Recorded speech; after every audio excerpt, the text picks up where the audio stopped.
Hello and welcome to the Did You Know Crypto podcast. My name is Dustin. Thanks for tuning in.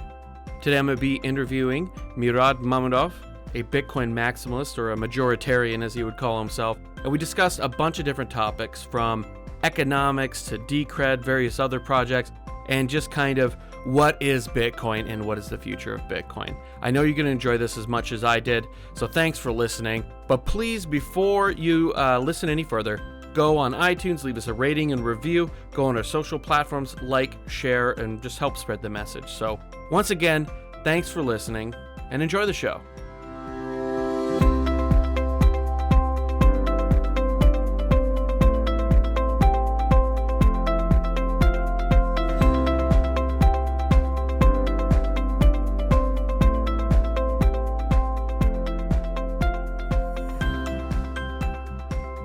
I'd like to welcome Murad Mahmudov, cryptocurrency analyst, Bitcoin maximalist, and angel investor. Murad, welcome to the show. Hi, thanks for having me.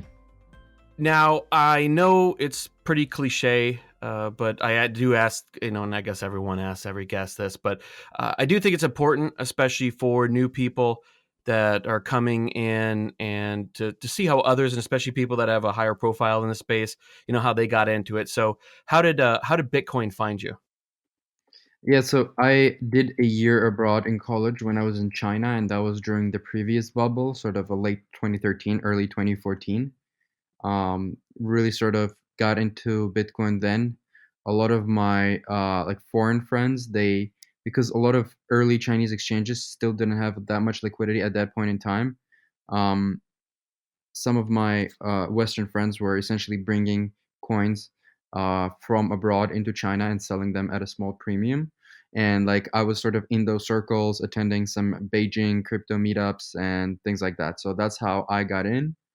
Uh, did a small break, as many of us have, in 2014, 2015. However, sort of once Ethereum came onto the scene, I was sort of pretty early to that, spring 2016, and then have been here in the space increasingly more active ever since. And another question that I like to ask every guest, and I think it's probably the most important to really understand everybody's position in the where they stand on Bitcoin is to you specifically, what is Bitcoin and how do you define it? I think Bitcoin is many things, and it's a very unique hybrid asset and a very unique hybrid, multivariable, multidimensional phenomena. Very very unique point in time we find ourselves. But Bitcoin is a form of neo money as well as a new payment network, all in one. And so it's a revolution. It's a monetary revolution as well as a financial revolution, all in one. And sort of this synthesis lends itself to a wide array of possibilities and analysis. Now, you would consider yourself a Bitcoin maximalist, am I correct? Yeah. So personally, I am consider myself more of a Bitcoin majoritarian. I think without a doubt, Bitcoin is by far the most immutable, the most secure, the most irreversible, probably has the best quality of engineers working on it, has the deepest infrastructure, deepest liquidity, deepest scalability, volumes. And so all of these things, especially when working together, will probably make Bitcoin still be number one for many, many years to come.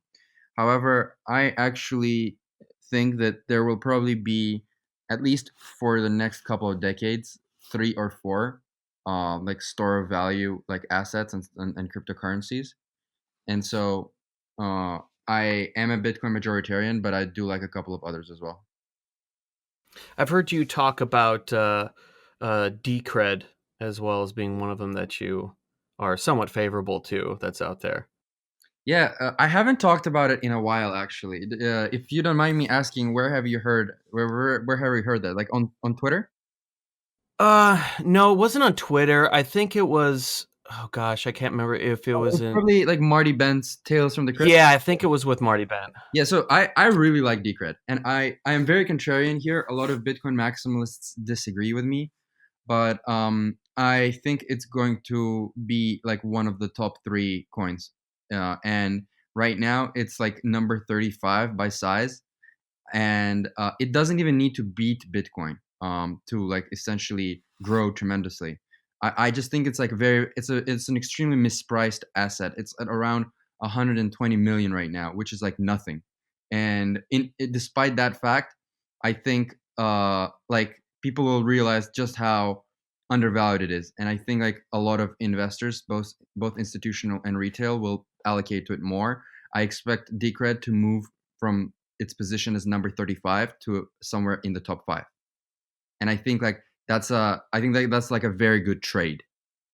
You'd actually said, and just to go back just a second, that you jumped back in 2016 when Ethereum kind of came around. What was it? I know that you've changed your mind on Ethereum, but was it something about it that drew you back in, or was it just that it kind of popped back on your radar?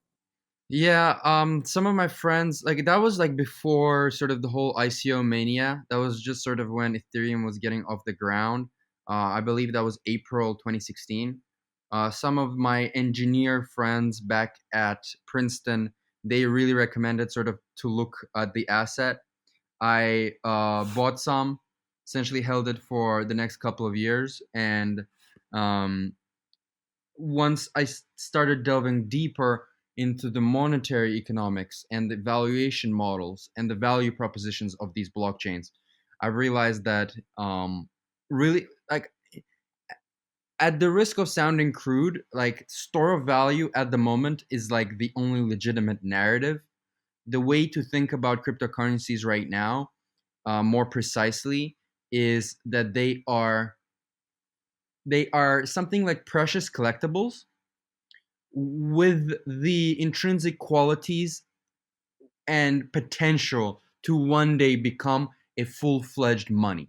And I think that, and I talk about this a lot, if you look at coin market cap, the correct way to understand what it is it's a global, large, persistent prediction market, um, where the market caps of these assets represent the world's perceived probability of them becoming one of the top three stores of value slash monies of the future. And if you look at it from that point of view, I think that a lot of assets are wildly overvalued, even right now, with most of them down 90%, some of them down 95, 96%. I still think they're massively overvalued in that regard. I think Bitcoin is undervalued because Bitcoin is by far the strongest, most reliable chain. Um, to be completely frank, at this very moment, I'm only bullish on Bitcoin and Decred. So you're saying that you're not a big fan of Dentacoin as being the next global currency. Definitely not. And I think I really hope that um I kind of hope that like 2019 gets even worse, because I think that the industry will be stronger when a lot of these borderline scams die, and people everywhere from the smartest institutional investor to the dumbest retail investor realizes that we don't need a separate coin for every like app or for every little niche use case. Money is likely going to be winner take most, if not winner take all. And once the industry is back to pushing the handful of assets that actually do make sense, then this industry will thrive. This industry will be stronger with everybody like behind the same projects rather than spread thin and all this sort of internal warfare. Yeah, I agree with you. I think if you had asked me a year ago, or maybe not a year ago, maybe like 18 months ago, on my thoughts on utility tokens and all that, I would have been a lot more open to the idea of, well, you go to here, kind of based on the Disney dollar thesis of like, well, you go to Disney and you buy the Disney dollars, right? So there are niches for these kind of like unique collectible, but also still used as some sort of medium of exchange, I guess, in these very unique properties. But now I've started to really realize more and more how how unnecessary they are and how much added friction that they add to the space and to whatever niche that they are trying to fit. There's no reason to add more friction to go from a utility token to whatever else you're actually going to hold or spend, later on. Something like Brave or a basic attention token, the Brave browser, I think, um, is a good example of where I'm not totally against BAT per se, but I think that it does definitely add an unnecessary level of friction to it. Where if they would have just adopted, Bitcoin into that in the same way that like Earn.com uses Bitcoin for small transactions, that it would have been something that made a lot more sense than trying to create their own token. I think the problem with the problem with engineers and people in Silicon Valley is that they don't understand monetary economics that well. The one of the number one problems in the space right now is that people approach these things from their learnings from the cloud era, from Web.2 era, from the social media era, from like essentially all these like marketplaces and software platforms era. And when really, yes, cryptocurrencies and blockchains are money and software at the same time. However, if we're trying to build cryptocurrencies, which are actual currencies, then the monetary um, criteria and the monetary aspects need to take precedence, and that's why I think these things need to be like at the moment. I think the most valid comparison is like digital monetary metals, and people who have studied the history of silver and gold and even prior non-fiat money forms, these people will be able to understand what's going on a much more precise level than those who have a good grasp of technology but no grasp of economics or finance at all. And I also think it's not just Silicon Valley as well. It's just the Western world. I don't think that, other than maybe some small cases when you look at Greece or Italy to an extent or Cyprus, for the most part, uh, everyone who's living today has not experienced anything that's been too bad with their money. Um, they haven't really ever experienced bank runs. They haven't ever really experienced, any kind of massive inflation. But I think that that's something, or I don't think it is something that's a big problem in the third world, and there's nothing that inherently that's the magical dust sprinkled on the currencies of the Western world that keep that from not happening there, other than the fact that they have a lot more control of control of central bank and World Bank policies to kind of keep their own afloat. The United States dollar is extremely strong. It's a robust, but it still has that same inherent flaw. I just think that it's a Western issue where we don't see that. It's not something we've ever been affected by. And if you haven't lived something, I think it's very difficult to understand why something like Bitcoin is so important. Where if you ask someone in Venezuela, you ask someone in Argentina, you ask someone in most third world countries that regularly experience this, they would immediately understand the importance of immutability, of not having any central authority that can control this money. Well, it's not even just the third world, it's the second world as well. Like I am from Russia and Azerbaijan, and like I've lived across the post-Soviet space. I've lived in China. People when you talk to the people in China, when you talk to the people in Korea who have like heavy capital controls, when you talk to the people in the Soviet realm where people can get their assets seized like at any given day just randomly, or you talk to anyone who's ever had their bank account frozen or a large transaction just censored or something like that, they understand the incredible freedom and power that Bitcoin offers very quickly and very instinctively. But like a lot of people in California you talk to, they don't get it. Like they don't get what the point of it is. And one of the biggest flaws is looking at Bitcoin as merely a payments network. Like people compare it to PayPal and Visa and Western Union, etc. But really, the payment use case doesn't even matter as much as like the actual monetary unit, like the actual like gold-like nature of it, the actual unit of account. It's that thing which is the revolution. Now, Bitcoin offers 4 to 5 revolutionary tools such as unprintability, unseizability, um, essentially uh, un uninflatability, uh, uncensorability of transactions, and a bunch of others. But in my opinion, the biggest revolution here is the $21 million limit, and the 21 million Bitcoin limit, and the credibility of monetary policy. We've never had an object, let alone a money, as scarce as Bitcoin before. And really, to me, that will be sort of, if you draw a pie chart of forces that are going to be driving this sort of revolution, it's the scarcity that it will account for the vast majority of it, and that is the biggest revolution in my mind. Yeah, I think your point on, especially on the second world, is well taken. It was, if I'm not mistaken, Mikhail Khodorkovsky. He was once Russia's richest man. Yeah, You know, ran afoul. I mean, basically, he was speaking out against the Putin regime, and all of a sudden, you know, he was, even though he was the richest man in Russia at the time, was had his assets seized. He was thrown in jail.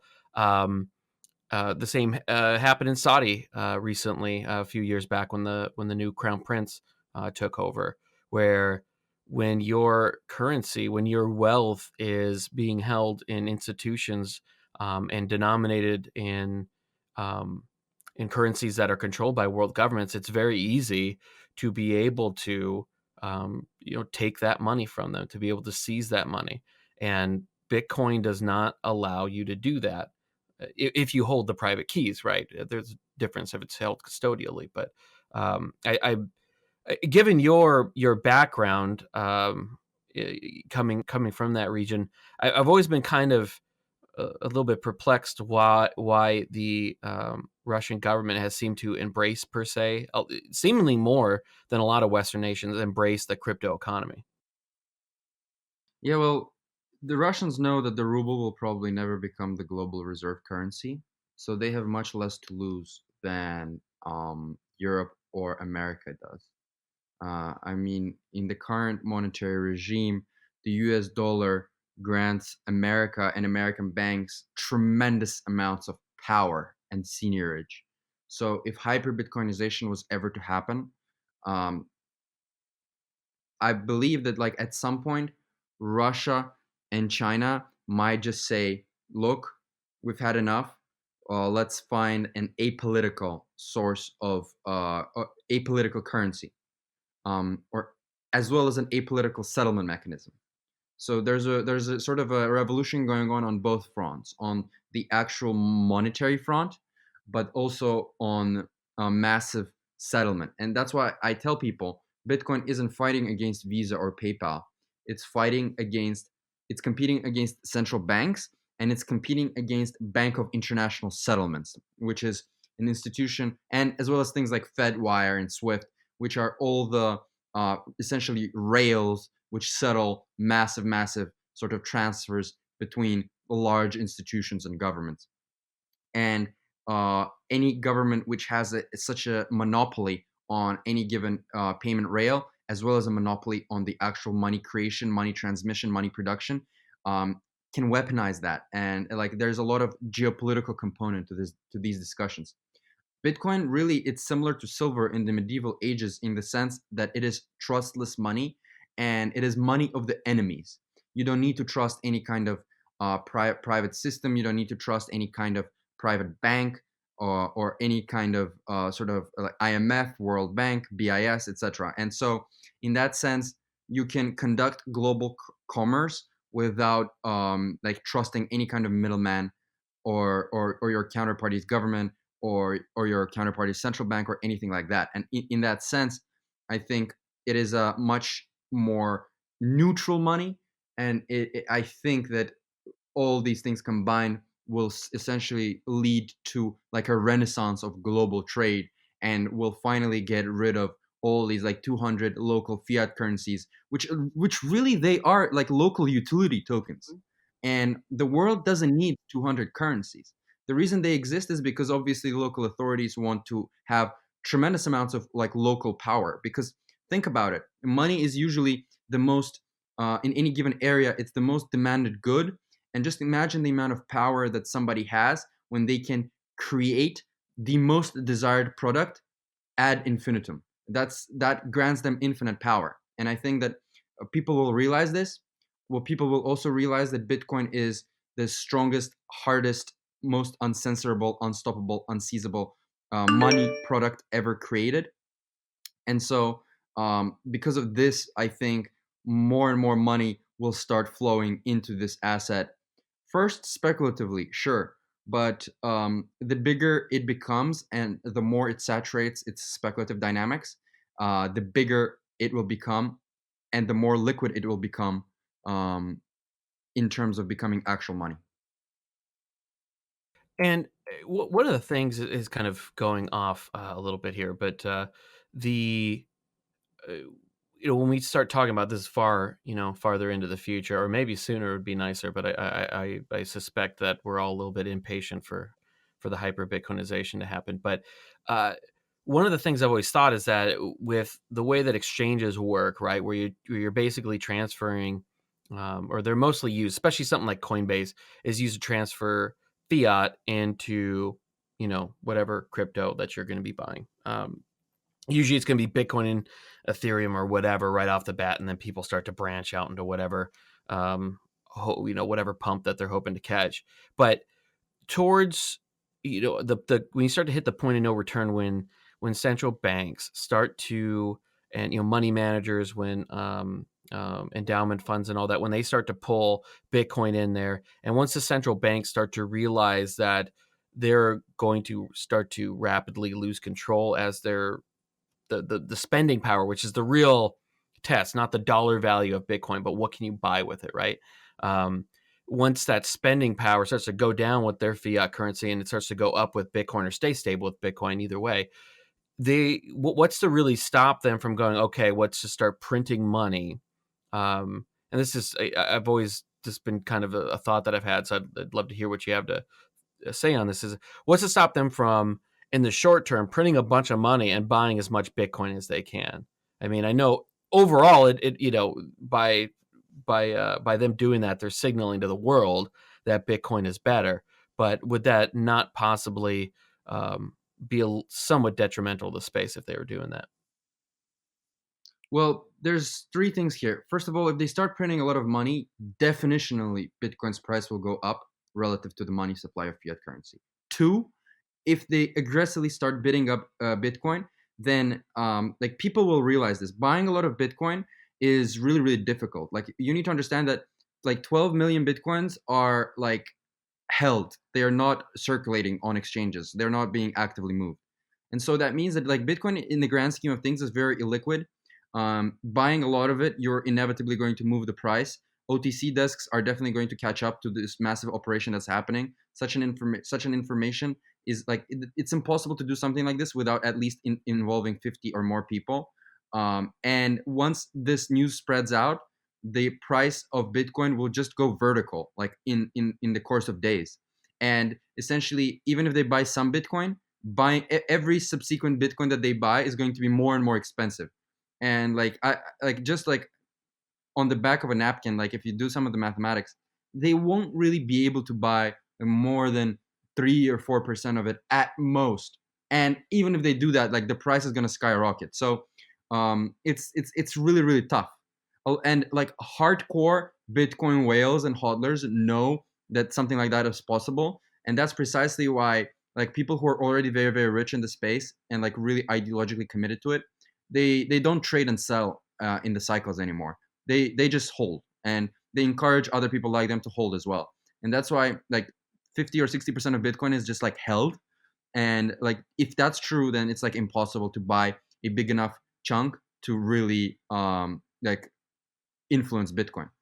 Not to mention the fact that Bitcoin's governance isn't run by the stakeholders; it's run by the people who like run the nodes and the people who decide to run the full node software. So it's really more about the users and like the swarm of nodes, so to speak, rather than like the owners. Like somebody can buy 10% of the supply, but maybe they could manipulate the price a little bit in the short term, although that would be an expensive operation, but they wouldn't be able to change Bitcoin itself. Yeah, Caitlin Long and I talked about this a few months back, right after the backed announcement was in regards to some of the questions that people had, with Wall Street getting in and large institutional firms, would they be able to, get such a large control of the Bitcoin supply in the market that they would be able to swing it whatever they want, and essentially negate the influence of the early community, right? And basically what we talked about was that no, exactly as you said, there's a large amount of hodlers that hold. They don't sell. They're not interested in trying to play the short term annual cycles or whatever that we just experienced. And also the fact that I highly doubt that a firm like Fidelity is going to be running, 1,000 nodes. They're probably going to be running a handful. So their ability to Yep. actually influence the network is going to be extremely small. I mean, you might see some that branch out into mining or whatever because it'd be in their, interest to have some sort of say in a network where they have a bunch of money invested. But I highly doubt they're going to invest that much money into it to really have any sort of a say. So it's a feature, and it's not a bug in the system. But going back, in deeper into the economics now, we hear, and I've done a couple episodes with Jeffrey Tucker and Robert Murphy, both Austrian economists. So the people who've listened should be somewhat aware, at least, of what the Austrian economic view is. But watching, or I should say, reading and listening to Jimmy Song, you hear a lot of the term crypto Keynesians when he refers to usually people that are proponents of on-chain scaling Bitcoin Cash. So to you, what is the difference between someone who would be a crypto Austrian and a crypto Keynesian? I actually think that the way Jimmy Song uses these terms aren't exactly correct, but anyways, I'm fine to entertain like this exact way he uses them. Um, Crypto Austrians prioritize the store value functionality of money first and foremost, while I would imagine that the metaphor that he's making is that like in Keynesian econ, like spending money and consumption matters the most. And so like people like in Bitcoin Cash and Litecoin and Nano and other of these like sort of low fee, high speed coins, they believe that like it needs to be used as cash. I think those people are so misguided when it comes to monetary econ. I cannot even I cannot even start like expressing my expressing their confusion. Honestly, I think that people prefer their day-to-day cash, i.e., their day-to-day medium of exchange, to be relatively price stable, to have low volatility, and to have high liquidity and high saleability. None of the cryptocurrencies right now are good as medium of exchange because they're super small in the grand scheme of things. They're illiquid and they're volatile. Um, for for Bitcoin or any other cryptocurrency to become usable as day-to-day cash, it needs to become once again more stable and more liquid. And for that to happen, it simply needs to be bigger. We need $1 trillion market caps. And now, in order to get to $1 trillion market caps, these assets need to be first utilized as. That's why I started the conversation with like precious stones or like digital gold. And if this asset is used as a store of value consistently and continuously, then it can see inflows of wealth by large investors, thereby pushing the price up. And the bigger Bitcoin becomes, the more usable it will become as cash.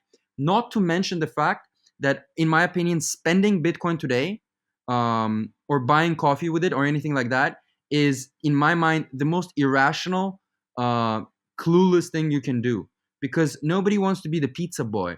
Spending Bitcoin right now is like spending a Google stock at Starbucks in 2001. It just makes no sense at all. Why would somebody spend something that can still go 300, 500x? However, once Bitcoin does get bigger, the potential gains that are left ahead are reduced. So disincentives to spend are also going to be reduced. And once Bitcoin is going to be the size of gold or even bigger, then obviously there won't be that 200x opportunity left ahead. There will only be 2x or 3x or 4x left. And at that point, I think people will start spending it with less regret, and it will also be more liquid and more stable and much more usable, conveniently usable as cash. So to me, it's so obvious that store of value needs to be prioritized at this point in time first and foremost. And once it saturates itself as a store of value, then these assets can potentially evolve into a medium of exchange and later down the line, unit of account as well. Hey, I hope that you are enjoying listening to this episode as much as we did recording it. I don't have any sponsorships, so I'd really appreciate it if you go over to iTunes, rate and review it 5 stars if you think I'm worthy of it, or wherever you're listening to the podcast right now. If you could also go to our Twitter, our Facebook, our Instagram, any of the social media pages that we have, like and share them. It really helps spread the word. So once again, thanks for listening and enjoy the rest of the show. Now, as far as for the argument from the on-chain scaling people, or I should say, because they prioritize medium exchange, right? So on-chain scaling in the short term would make more sense for that. So for them, a lot of that argument has to do with one, either, or it could be a mixture of these, both these arguments, is that either second layer, such as a Lightning Network, is not going to work or can't scale, and or what do we do for people in the third world right now, right, where we have this opportunity, we have the technology for it, right, the RoboCop reference. Why should we be waiting for this 5, 10, 20-year period when right now, if we did an on-chain scaling, it would work? Because let's just say, for the sake of argument, they're right, second layer doesn't work, or it won't work for a very long time. What would be, I guess, let's just go to it doesn't work, right? It can't scale. It runs into a major issue. It can't scale, and Lightning Network never comes to fruition. What would be, coming from your point of view, the fix for a medium of exchange? Would it be some sort of sidechain tokenization where there's no friction within the system, or some other fix? Yeah, so even if Bitcoin doesn't scale with the Lightning Network, which I think it does, because the amount of the amount of work and growth that's happening on the Lightning Network right now is like very, very huge.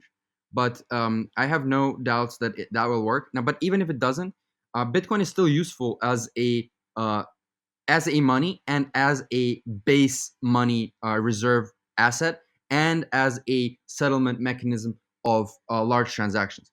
And even if you read the Bitcoin Standard by Safety Amus, he deliberately doesn't even talk about Lightning Network too much, just to see what Bitcoin can become in the sort of worst case scenario. And in the worst case scenario, you could have sort of on-chain Bitcoin be used by hundreds, if not thousands, of large financial institutions around the world as a settlement mechanism. And then people would either use centralized services to send Bitcoin, smaller amounts of Bitcoin to each other, or they would use something like sidechains, or essentially people these institutions would issue Bitcoin notes, and then just very similarly to a gold standard. Of course, having a purely decentralized payment system like the Lightning Network would be much, much better. But even if that doesn't come to fruition, Bitcoin could still become $1 trillion asset in its own right, based off its other advantages. So do you think that there's, you mentioned a little bit earlier that you kind of believe that there would be, one of 3 or 4 coins, right, that kind of survives the current, gosh, I stopped looking a long time ago how many there actually were out there. But is there any room for other currencies to compete with Bitcoin in the long run? Something like a Dash, something like a Zcash or Monero. And also, as a side question, what's your thoughts on privacy? Is that something that should exist in something like Monero, or do you think that privacy should be implemented into the Bitcoin protocol itself? Yeah, so I think ultra maximalists might be correct in maybe 100 years from now there will only be one money. However, I still think like for the foreseeable future, like the next 20, 25 years, there'll probably be three or four coins that that play this like money role. Um, I am not very bullish on privacy coins at the moment. I think that privacy alone is not enough to compete with Bitcoin. If you essentially write out a list of top 20 criteria that matter for a store of value, you and then compare Zcash and Monero to Bitcoin, you can say sure, Zcash and Monero are superior to Bitcoin in one of those 20, which is like the privacy and the fungibility. However, Bitcoin is just so much far ahead in the remaining 19 that it just like becomes a very uphill battle. And I have very strong doubts whether if privacy alone can cause a deep monetary premium to accrue to a separate currency. And even if that does happen, I expect that monetary premium to be very, very small.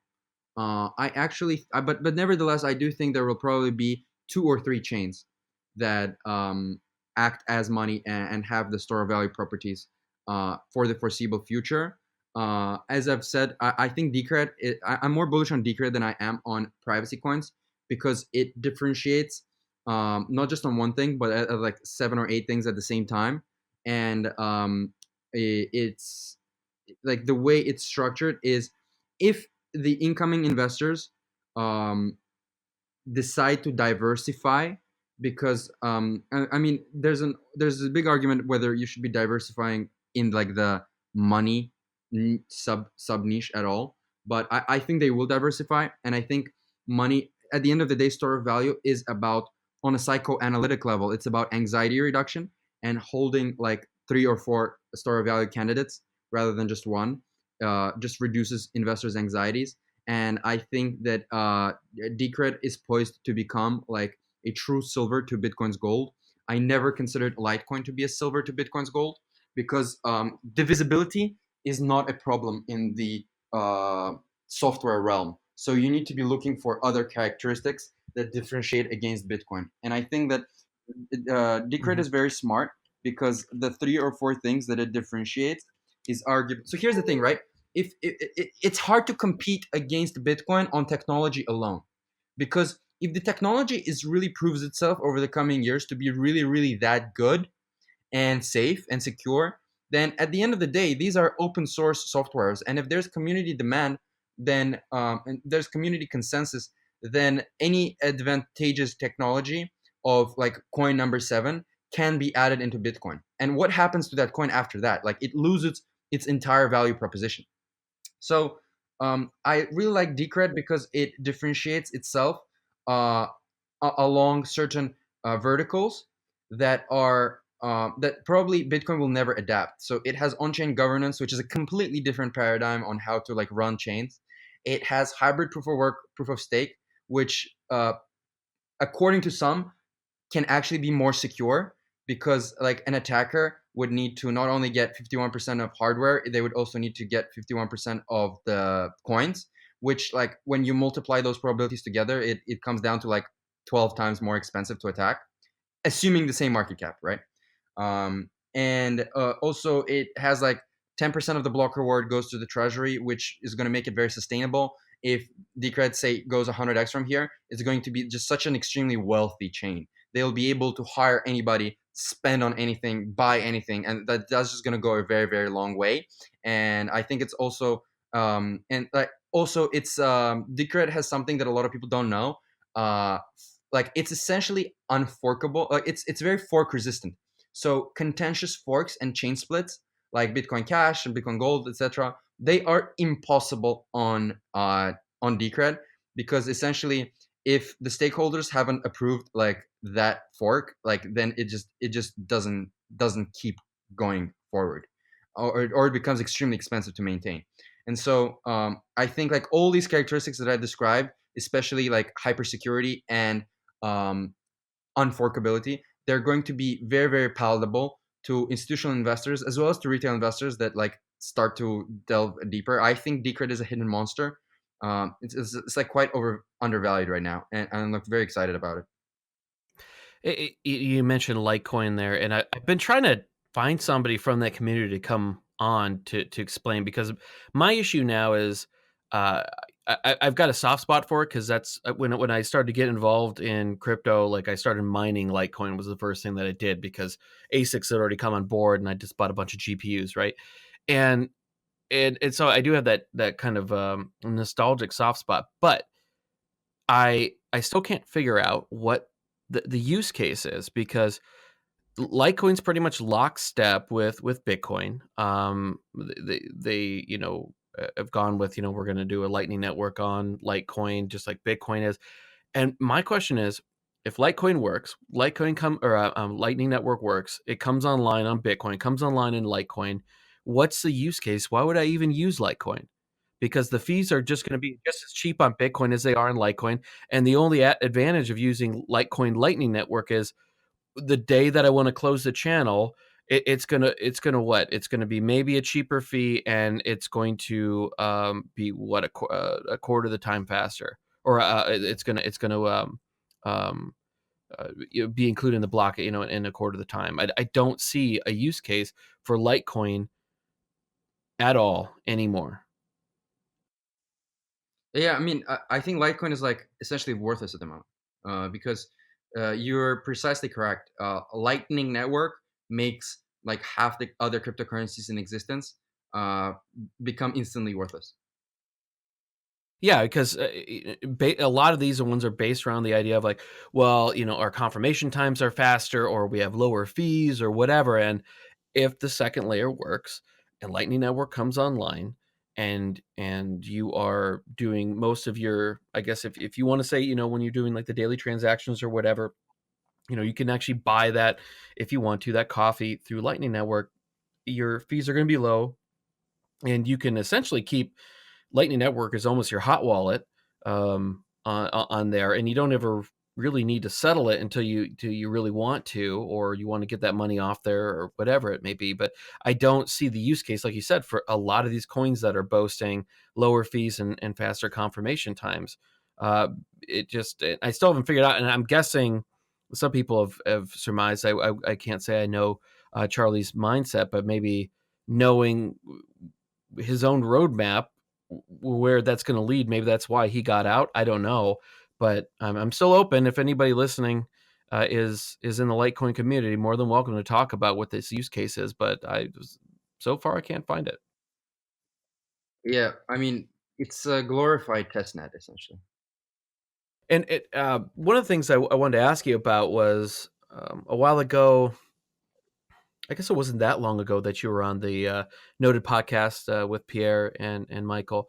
Um, but I really liked that quote that you had, or I shouldn't say quote because it was your own words, but that the fact that you were never really that enamored with gold, um, because really the thesis of gold bugs and people who propose gold as a sound money, which prior to Bitcoin, I understand. I was kind of one of those people as well, but it was all based around, well, this is going to be adopted, once the world currencies crash and there's pandemonium and anarchy in the absolute worst sense of the word, not in the truest sense of the word as an ideology, but in the adjective sense of the word. And that's when people are going to turn back to sound money. So just buy gold and wait for the whole world to start burning, and then we'll be proven right. Where you said that Bitcoin is more centered around an optimistic future. If you wanted to go into detail about that. Yeah. So Bitcoin doesn't need the world to collapse for it to succeed. I think definitely certain inflationary pressures would accelerate Bitcoin adoption, but in general, there could be a peaceful transition because Bitcoin is simply a superior product to fiat in every way imaginable. So it can, I believe, Bitcoin can leak, or sorry, rather, fiat can leak a value, and Bitcoin can absorb value even during peacetime. Now, the reason I was never enamored with gold, even all this apocalyptic doom and gloom stuff aside, is just like it- gold lost to fiat. And our hope with Bitcoin is that it can win where gold could not. Gold has a tremendous amount of, uh, gold has a huge weakness in the sense that it is physical. It exists in reality, so to speak, and its physical, tangible nature make it susceptible to something that we call the centralization in volts problem. And what often happens is gold ends up in a very small handful of central banks and commercial banks vaults. Nobody can really know how much there is, how much there isn't, unlike the Bitcoin blockchain, where essentially which gets audited every 10 minutes. Now, because of all this asymmetry of information and its physical nature being in volts, it lends itself to a lot of sort of the derivatives, the futures, the ETFs, all the paper gold that I'm sure you and Caitlin Gold and other people have talked about extensively. But I believe that Bitcoin is going to be less susceptible to these kinds of excessive financialization issues, the excessive sort of fractional reserve issues, but even on an even more fundamental level. Can you take $1 billion worth of gold through an airport? No, you can't. Can you send $10 billion worth of gold from Brazil to Siberia in 10 minutes? No, you can't. And like gold is also harder to verify, but more importantly, gold has higher inflation than Bitcoin. Gold's inflation is at 1.7% per year average over the last 20 years, while Bitcoin's inflation is going lower and lower every year, and soon it will be essentially negligible. And this fact, just like essentially, Bitcoin is superior to gold in every way possible, except time and except tradition and history and the place that it's found itself in people's minds. Gold has that power that it's been money for 6,000 years. Of course, that's not going to go away overnight. But like in terms of like technologically speaking and utility wise, Bitcoin is like it's a 10x improvement. So I believe that Bitcoin is actually going to absorb a lot of the monetary premium that currently exists inside gold. Now, Hayek, he was a proponent of denationalized private currencies, and Rothbard, on the other hand, was very much opposed to this idea. In his mind, the issue was basically that if you had private banks issuing private currencies of their own, there wasn't much to stop them from printing off their own. Just because they're a private bank doesn't make them any less susceptible to the same, whims that a central bank wouldn't be. But Bitcoin seems to be kind of, with Hayek living at the time that he did, would have had no idea that this was possible. But although it's not from a bank, um, it seems to be exactly what he was thinking of, a privately issued currency. And does Bitcoin, do you think, prove Hayek correct and Rothbard wrong, or is this just more of a case of in advance, neither of them could have really anticipated this? Or do you like what is your thoughts on both those gentlemen and their feelings on private currency? Yeah, I actually think a Bitcoin is closer to Rothbard's vision than it is to Hayek's. Okay. In the Hayek's vision, essentially, like you would have banks issuing private currencies, but those currencies would be either backed or redeemable by gold or another precious commodity. Now, Bitcoin is not those private currencies that banks issue in Hayek's case. Bitcoin is the precious commodity itself. So, in that sense, Bitcoin isn't competing to become a currency as much as it is competing to become, in an even grander sense, base money. Like that base, it's competing. It is the gold in all those frameworks. Bitcoin is the gold itself. A lot of newcomers ask me, "Oh, but what is Bitcoin backed by? Or is the US dollar backed by gold? Or but what is Bitcoin backed by? It's not backed by anything." Well, I ask them, "Well, what is gold backed by?" And if you really delve deep into monetary economics, you realize that gold has been chosen as money because it like inflates the slowest. And people want to park their wealth in an object which is hardest to inflate. I'm sure you've heard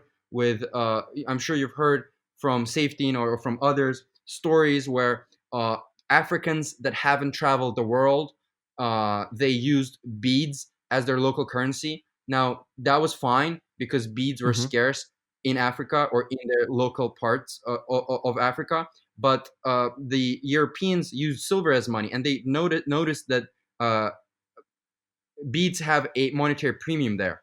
And so what they've done is they've traveled back to Europe, uh, produced huge amounts of these exact kind of beads very, very cheaply because they had superior technology. Then they returned to Africa and essentially, in the span of a couple of weeks, hyperinflated entire villages and essentially bought everything that they've had.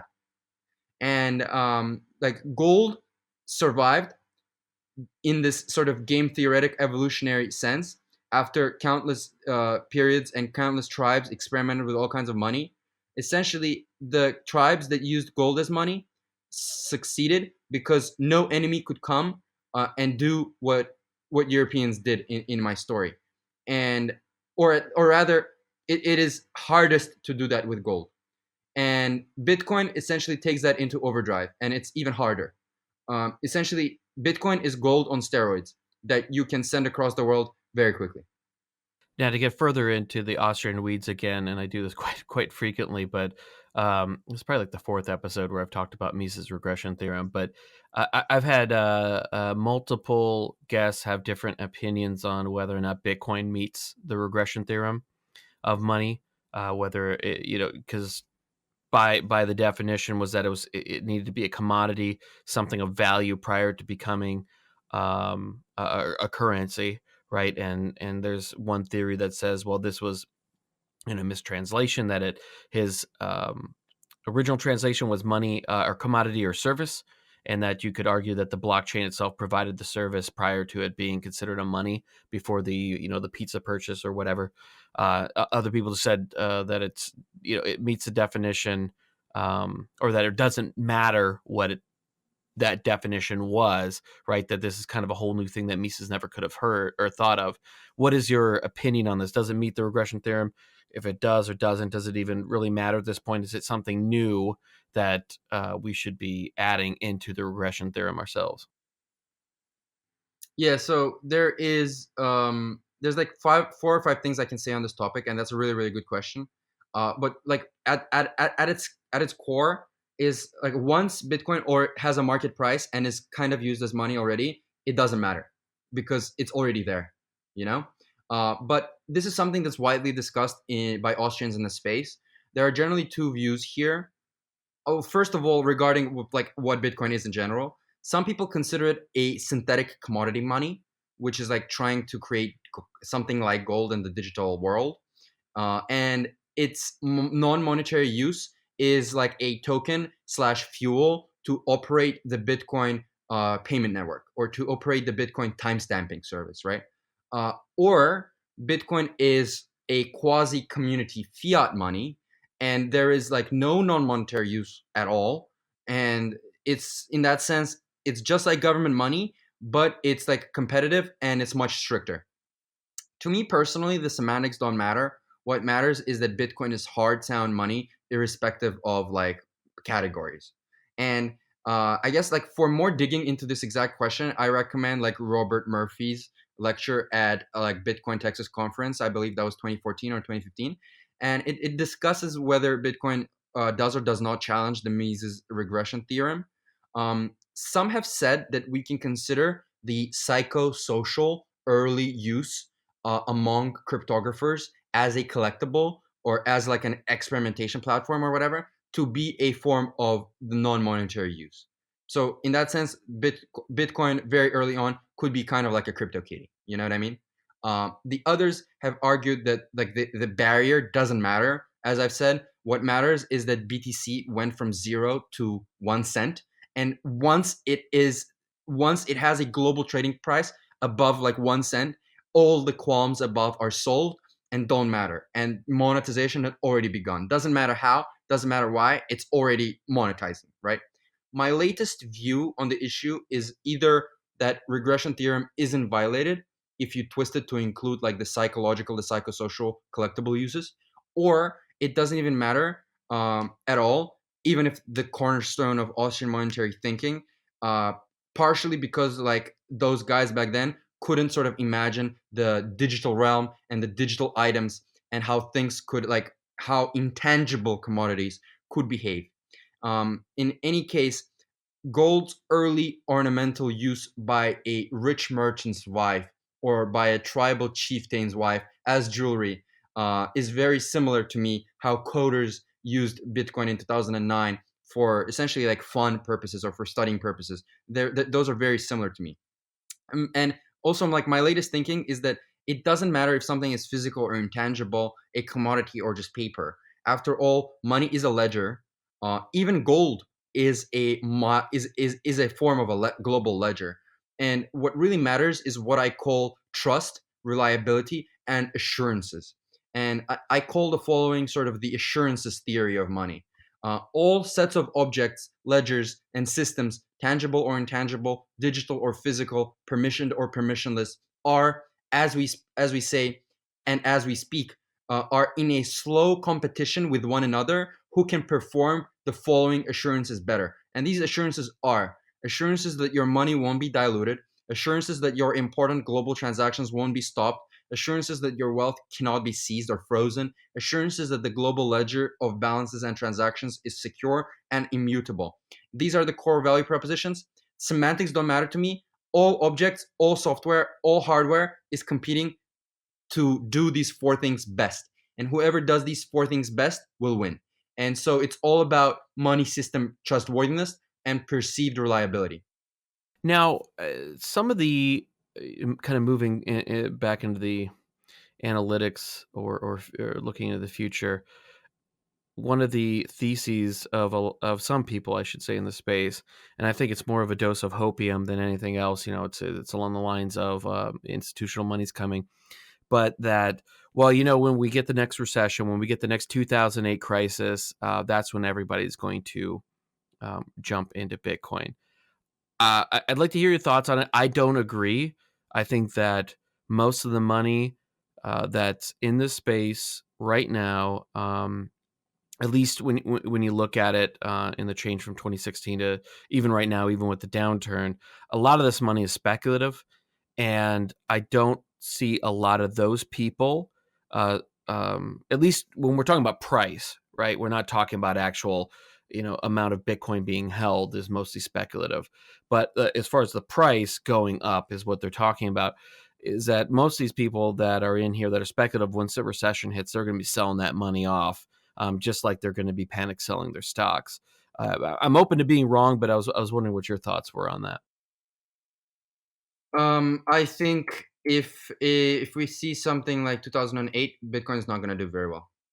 I myself expect a recession sometime in the next 2 3 years, and I think if it's a deflationary recession where like value is destroyed, value in securities is destroyed around the world, it's like essentially a stock market collapse, then Bitcoin is not going to do so well because like most people and even most like participants in the crypto ecosystem aren't as passionate about Bitcoin or don't really like understand it to such a great depth as some of like the dedicated Bitcoiners, right?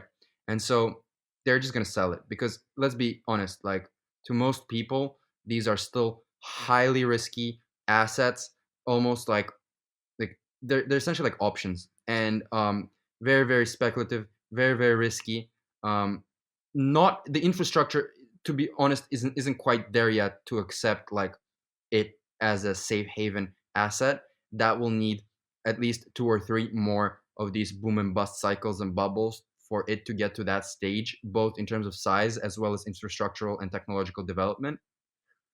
But if we see some kind of an inflationary recession or a credit crisis or a sovereign crisis or central bank defaults or government defaults, then Bitcoin, I think, even at such a current small size, could see inflows as an alternative. Yeah, it will be really interesting to see over the next few years because, I have been surprised before, but I highly doubt that. Yeah, that thesis of we are going to, and if to jump back into where you're talking about with getting greater liquidity, I'll put a link to in the show notes as well. On your Twitter account, you have a really great chart here, the passage of time Lindy effect, and kind of showing where we are and the future moves as it moves towards reliable store of value, widespread medium exchange, and all the steps involved in there. And I really like that chart, and it'll be really interesting to see how it works. And it's funny also because I can already see the headlines, right, as the stock market's collapsing and as Bitcoin price collapses as well along with it, that the same headlines that we saw in 2013 that we're seeing today, right, is Bitcoin dead, Bitcoin's dying, are going to be, those death articles get recycled constantly. I'm still laughing because I see these getting passed around right now. I think in Bloomberg Crypto, along with some others, are passing us along. And anybody that's kind of been around, like, you and I both seen the articles that were around in 2013, it ran up to 1,000. And then once it dumped down to, I don't know, what was it, $200 or so after Mt. Gox, it was the same articles. Bitcoin's dead. It was a neat idea, and it keeps on coming back, which it's funny because I guess the detractors either don't care or are just not aware of history. I think it's more the latter than anything else. Yeah, I agree, and I would also say that um, I mean, money is about like cognitive aspects, right? It's about perceived trust. Unfortunately, Bitcoin A, like less than probably 0.5% of the world is like into it, and it's also admittedly kind of complicated to understand. Like it takes many months to understand exactly what's going on.